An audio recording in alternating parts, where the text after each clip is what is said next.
This is CUNY TV, the television station of the greatest urban university in the world. As the sun sets at the end of a New York workday, the mind transitions from daily tasks to the cloudier, more philosophical regions of social issues, culture, and politics. In a democracy, every perspective on the world is important, and people in art and culture have surprising bodies of knowledge that can shed fresh light on today's reality.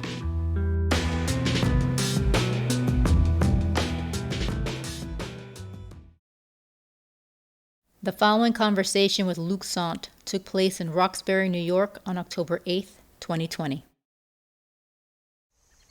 Luc Sant is a Belgian-born writer living in New York. His books, such as Lowlife and the recent Maybe the People Would Be the Times, crackle with documentary accounts of popular, often sordid New York pastimes, and drift as well into personal memoir. In some ways, I think your personal story of your childhood, emigrating to the U.S., learning English at the age of 10 or so, it's sort of like you were collecting language just from every piece of writing you could find. Collecting, I don't know, that's a big word. I started just scanning every piece of information that came my way. We came to the United States several times and went back several times. My parents didn't like it here, etc. But Belgians coming to the United States? There were none. It seems like a fairly unusual choice. I mean, we think of immigrants, mid-century immigrants, as being from certain troubled places or something, but Belgium seems like... Well, there was very little immigration. I mean, the only other immigrant kid I can ever remember meeting in my entire childhood was a kid whose parents fled from Hungary after 56. Right. Yeah. Your parents must have been hungry to meet people from... My mother, yeah. Homeland, yeah. My father was kind of... Did they ever learn English very well? Or? My father got pretty good at it. My mother never did. It must have been very isolating then, right? Yeah, yeah. It certainly was.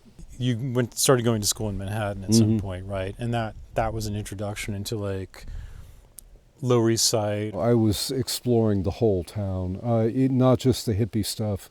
I was amazed by all of it. You know, it became my education rather than the stuff I was actually learning in school. There's something about you that seems very autodidact. Like, I think you started at Columbia, didn't finish or something like that.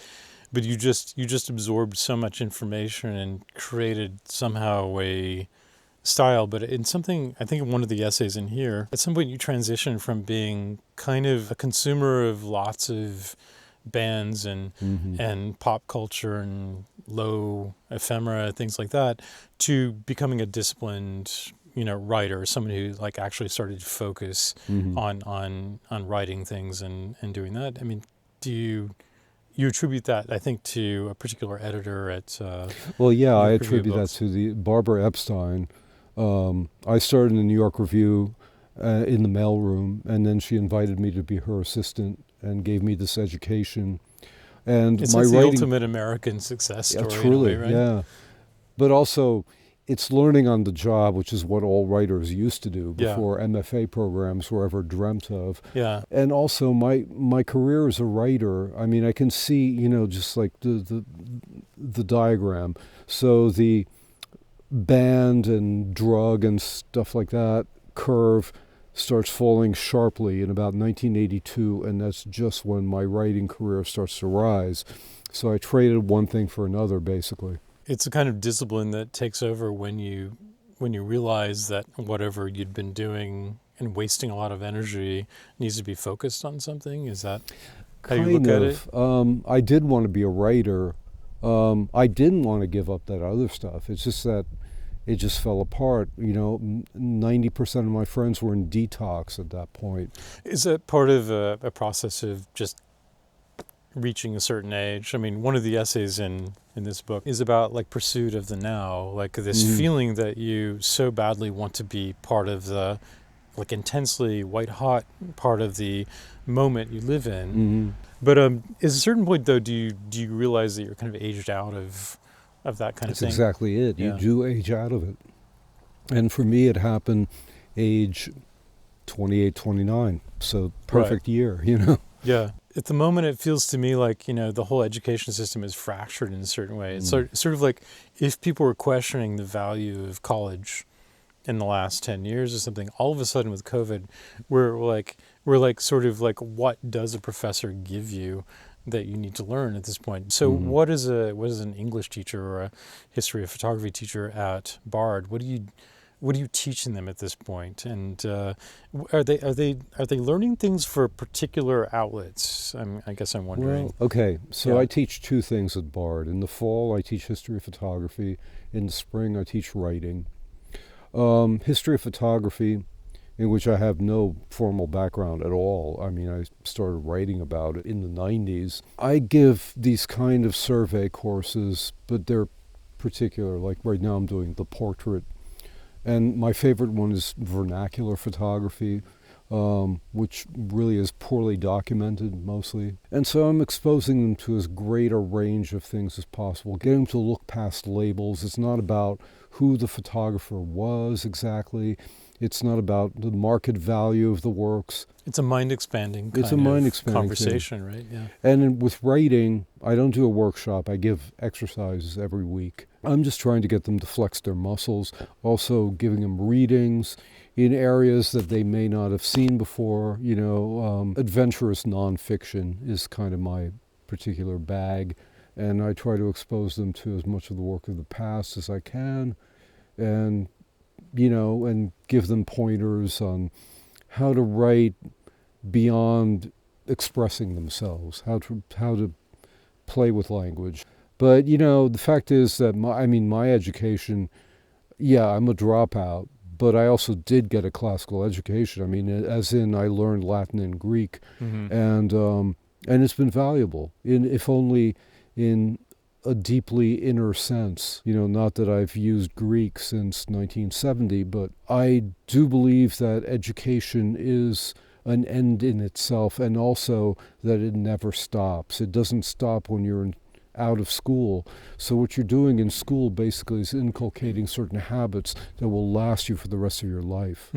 You seem to me like a collector of words in a way, like incredible words from your books like Low Life and Evidence, like Shantuzi Joint and Tatterdemalion and One-Eyed Tiger. But I mean, obviously a lot of the things you discover in your researches in these like archives and things, make their way into what you write about. It is, language as scene setting, as, putting you into the 19th century or whenever.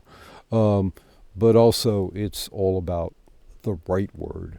Right. Le mot juste. I'm a disciple of Flaubert that Yeah. way. There is one word and one word only, and until you get that word, you're going to be floundering. This is a collection of essays, and it's been, sort of talked about as like a autobiography. But obviously it's things you've written for the past 20 years or something like that. That is a legitimate form of autobiography. I mean, I feel like everything we choose to write about, even if it feels like a news subject or our history subject, you choose that for a reason that's deeply personal. And sometimes True. you reveal it and sometimes you don't. Yeah. You just know it yourself. Well, first of all, I did write another memoir in the 90s. It's called The Factory of Facts, which is about Belgium and my family and immigration, all that kind of stuff. This book is actually it's not a memoir, but it's more personal. And everything in it is extremely personal, including the subjects of like literary pieces or whatever that don't seem to have anything to do with me. They're writers or filmmakers or whatever I discovered when I was a teenager and had deep personal meaning in a particular way. There's Yeah. nothing detached Yeah. in this book at all. And different elements of autobiography do pop up. There's a lot about my dad. There's a lot about my teenage years as well as my 20s. I was trying to put together a collection because it had been 13 years since my last collection.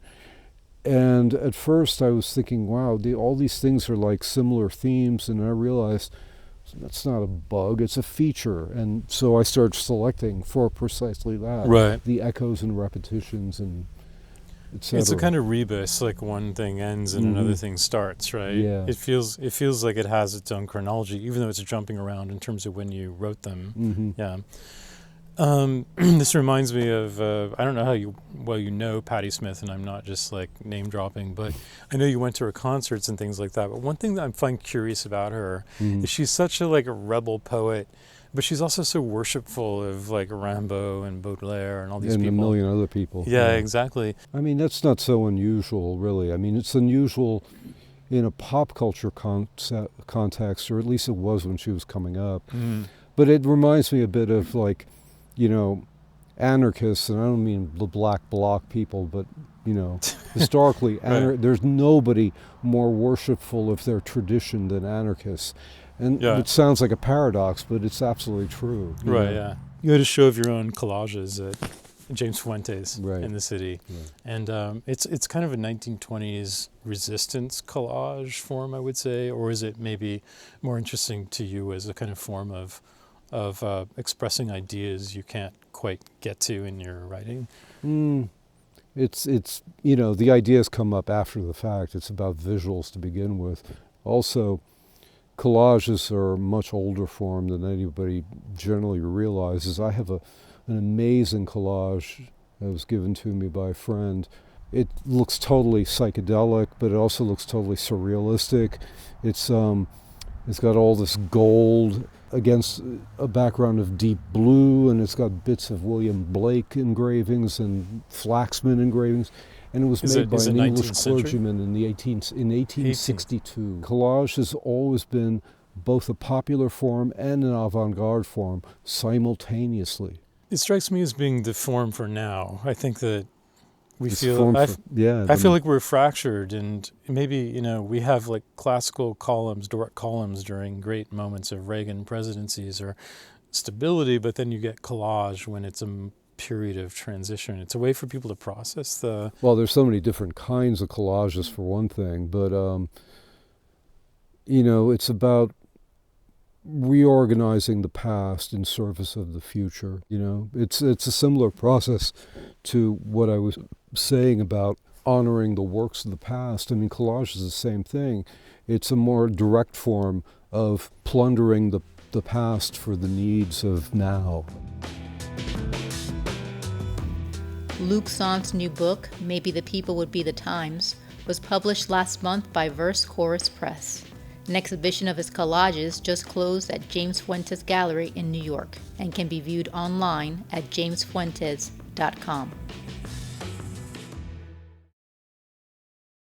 The following conversation with Lori Lambrette took place in the Hamptons, New York on October 1st, 2020. Lori Lambrecht is an artist whose hand-woven textiles and photographs of nature both acknowledge and attempt to hold the passage of time. Her series of photographs taken in the studios of painter Roy Lichtenstein and dramatist Robert Wilson are witty and full of insights into her subject's unique aesthetic order. You've lived in the Hamptons more or less your whole life, right? And I'm sure it's changed a lot Yeah. in that time. It's become more crowded, it's become more noisy. That aside, I mean, to be on a positive note, I think that people are really being patient with each other, helping each other out in a way that's really nice. There was another world that existed in the Hamptons, which was more like everybody's Leave It to Beaver childhood or something Right. like that at one time. Well, my mom and her sister owned a beauty salon together just down the street, Main Street in Bridgehampton, where I actually grew up on Main Street in a big house.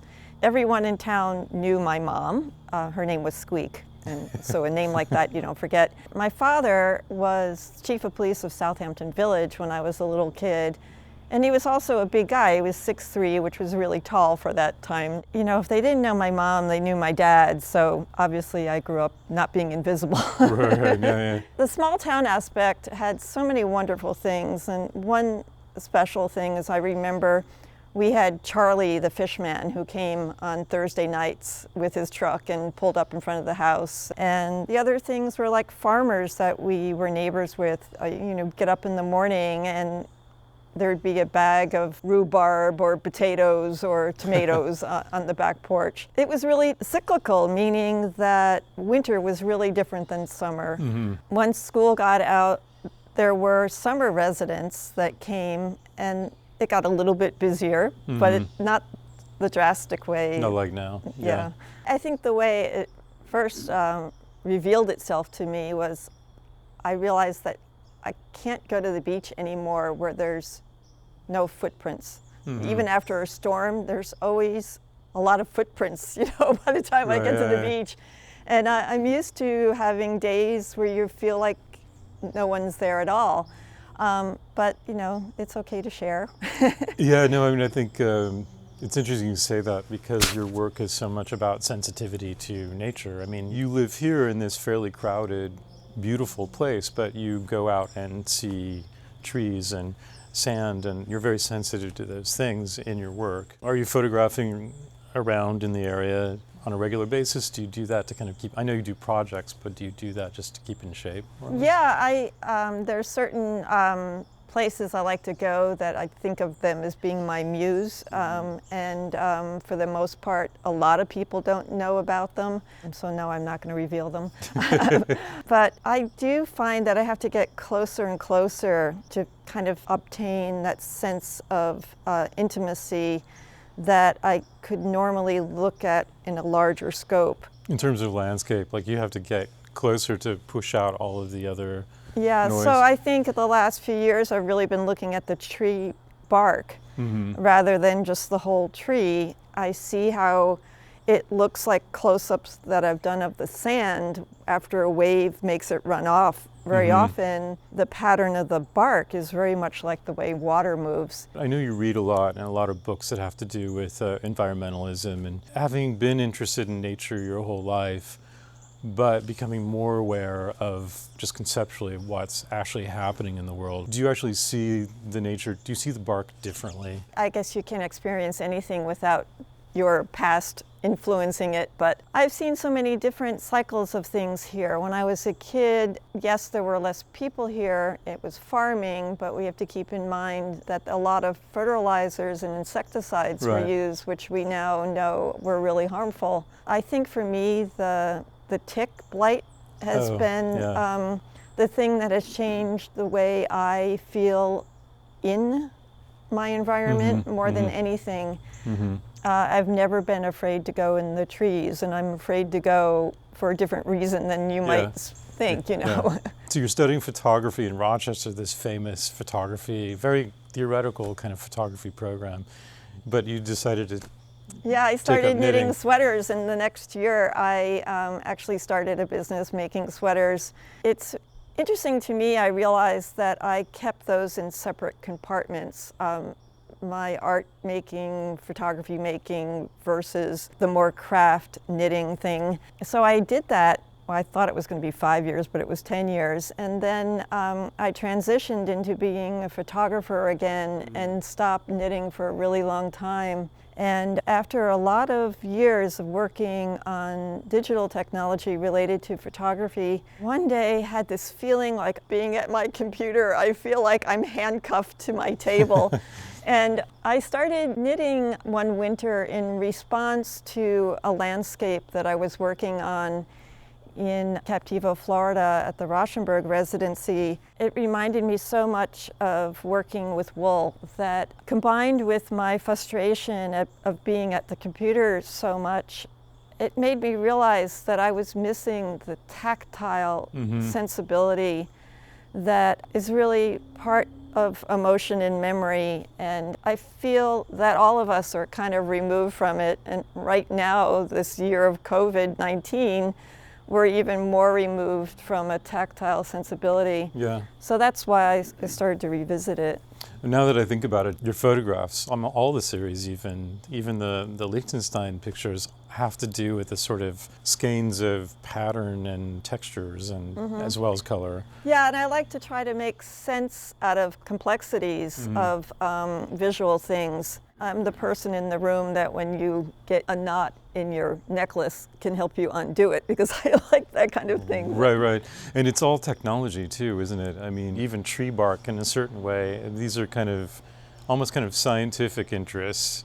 I think, but they're the most kind of primitive expressions of those things. Now, I also think about how in our language we use words like things being knit together or Yeah. woven together, about things being unified. And I love the idea of thinking about those things in terms of, in a sense, recording time or paying attention to time spent or time past. So with the life of trees, it's so interesting to think about them not moving for a really long time, and also looking at stones and rocks, thinking about the layers of things. But in terms of working with fibers, I like the idea of sitting still with an image that I'm working on. It's a meditative thing and something that interests me.